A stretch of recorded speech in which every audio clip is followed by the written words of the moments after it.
पणिक मुनि की कथा आराधना कथाकोश।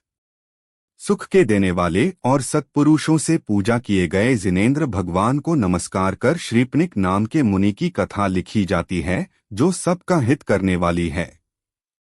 पणीश्वर नामक शहर के राजा प्रजापाल के समय वहां सागरदत्त नाम का एक सेठ हो चुका है।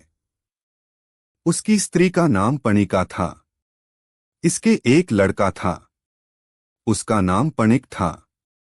पणिक सरल, शांत और पवित्र हृदय का था। पाप कभी उसे छू भी न गया था। सदा अच्छे रास्ते पर चलना उसका कर्तव्य था। एक दिन वह भगवान के समवशरण में गया, जो कि रत्नों के तोरणों से बड़ी ही सुंदरता धारण किए हुए था और अपनी मानस्तंभादि शोभा से सबके चित्त को आनंदित करने वाला था। वहां उसने वर्धमान भगवान को गंधकुटी पर विराजे हुए देखा। भगवान की इस समय की शोभा अपूर्व और दर्शनीय थी। वे रत्न जड़े सोने के सिंहासन पर विराजे हुए थे। पूनम के चंद्रमा को शर्मिंदा करने वाले 3 छत्र उन पर शोभा दे रहे थे। मोतियों के हार के समान उज्ज्वल और दिव्य चवर उन पर ढुर रहे थे, एक साथ उदय हुए अनेक सूर्यों के तेज को जिनके शरीर की कांति दबाती थी।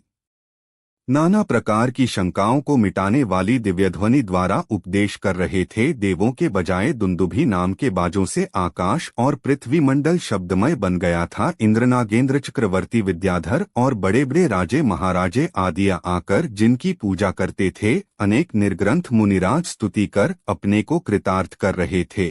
34 प्रकार के अतिशयों से जो सुशोभित थे। अनंत दर्शन, अनंत ज्ञान, अनंत सुख और अनंत वीर्य, ऐसे 4 अनंत चतुष्टय आत्मसंपत्ति को धारण किए थे, जिन्हें संसार के सर्वोच्च महापुरुष का सम्मान प्राप्त था। तीनों लोकों की स्पष्ट देख जानकर उसका स्वरूप भव्यजनों को जो उपदेश कर रहे थे और जिनके लिए मुक्तिरमणि वरमाला हाथ में लिए उत्सुक हो रही थी। पणिक ने भगवान का ऐसा दिव्य स्वरूप देखकर उन्हें अपना सिर नवाया, उनकी स्तुति पूजा की, प्रदक्षिणा दी और बैठकर धर्मोपदेश सुना। अंत में उसने अपनी आयु बहुत थोड़ी जान पड़ी। ऐसी दशा में आत्महित करना बहुत आवश्यक समझ पणिक वहीं दीक्षा ले साधु हो गया।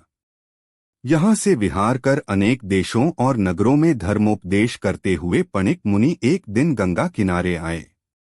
नदी पार होने के लिए ये एक नाव में बैठे। मल्लाह नाव खेए जा रहा था कि अचानक एक प्रलय की सी आंधी ने आकर नाव का खूब डगमगा दिया। उसमें पानी भर आया, नाव डूबने लगी। जब तक नाव डूबती है, पणिक मुनि ने अपने भावों को खूब उन्नत किया, यहाँ तक कि उन्हें उसी समय केवल ज्ञान हो गया और तुरंत ही वे अघातिया कर्मों का नाश कर मोक्ष चले गए। वे सेठ पणिक मुनि मुझे भी अविनाशी मोक्ष लक्ष्मी दें। उन्होंने मेरुस्मान स्थिर रहकर कर्म शत्रुओं का नाश किया।